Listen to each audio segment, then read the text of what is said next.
Nous recevons aujourd'hui dans les locaux d'Info Toulouse Amy Fonte, porte-parole de Racines d'Avenir, mouvement créé par Éric Tegner, prônant l'union des droites. Amy Fonte, bonjour. Bonjour Étienne. Qu'est-ce que Racines d'Avenir ? Racines d'Avenir, c'est un mouvement politique de jeunes qui a été créé en septembre 2018 par Éric Tegner, qui est donc son président. Éric était candidat à la présidence des jeunes LR et il a lancé un appel très large aux différents partis politiques de droite et un appel qui a été repris notamment par Nicolas Dupont-Aignan, par Sébastien Chenu ou encore Thierry Mariani. Depuis les 4 mois de sa création, Racines d'Avenir compte aujourd'hui environ 1000 adhérents et se bat sur donc, le sujet de l'union des droites. Son bureau politique est composé aujourd'hui de différents membres qui viennent des Républicains, de Debout la France et du Rassemblement national.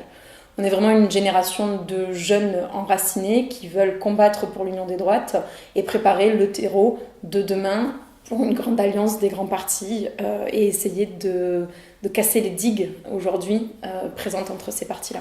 Pour casser ces digues, sur quelle convergence vous réunissez-vous ? Alors, vous savez, l'union des droites, c'est quand même quelque chose, une perspective vraiment politique pour tous les grands partis de droite.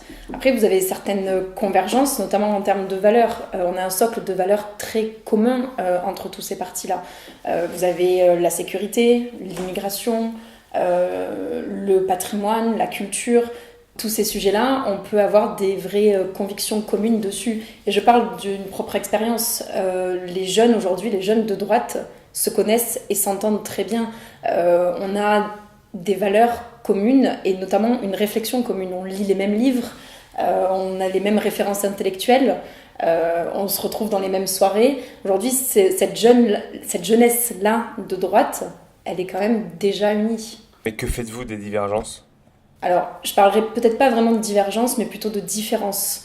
On pourrait dire qu'il va y avoir un dialogue qui va être quand même particulièrement nécessaire sur les sujets économiques, à savoir si on veut une économie plutôt protectionniste ou plutôt libérale, centralisation ou décentralisation, et comment gérer la dette en maintenant le service public. Tout ça, c'est des sujets qui vont devoir être abordés. Mais par contre, je pense que quand même, je suis vraiment convaincue que ce qui fait l'union est plus fort que ce qui fait nos différences. Et que les sujets qui nous rassemblent, comme je vous ai dit, plutôt sur la sécurité, l'immigration et tout ce qui peut être traditionnel en France, sera quand même plus fort que nos différences économiques. L'union des droites n'est-elle pas la politique du compromis ?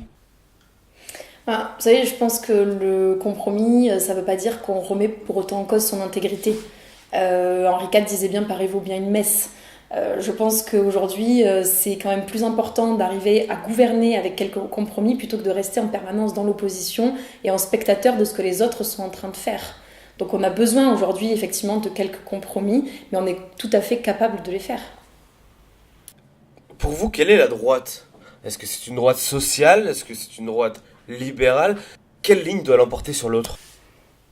Je pense que ma droite en tout cas, et la droite de Racines d'Avenir, c'est déjà l'amour du pays, l'amour de la France, de ses traditions, de sa culture. Je pense que c'est très important de le rappeler dans un monde aujourd'hui hyper individualisé, voire même égalitariste, dans lequel tout ça est complètement effacé, et notamment pour beaucoup de grands partis.